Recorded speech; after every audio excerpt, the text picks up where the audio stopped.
Ano na naman ang kailangan ninyo kay Gina? Kulang pa ba na ginagamit nyo siya para sa mga ambisyon ninyo? Nagpunta po kami dito para lang po magpasalamat kay Gina.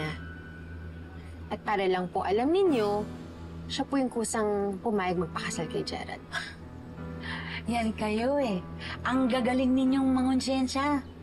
Alam nyo, hindi porket iniligtas nyo buhay niya noon, pwede nyo na yung gamitin para ipitin ang pamangking ko. Ha? Siya nga po yung... Ma'am Connie, naintindihan po namin yung galit nyo. Napakalaking sakripisyo po nito para kay Gina. Ito pong gagawin niya sa amin. Binabalaan kita, Gerald.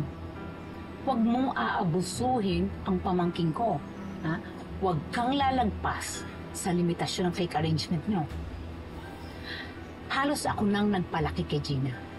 Kaya oras na magkandaletse-letse ang buhay niya, dahil sa inyo, mananagot kayong pareho sa akin. Sige, pasok.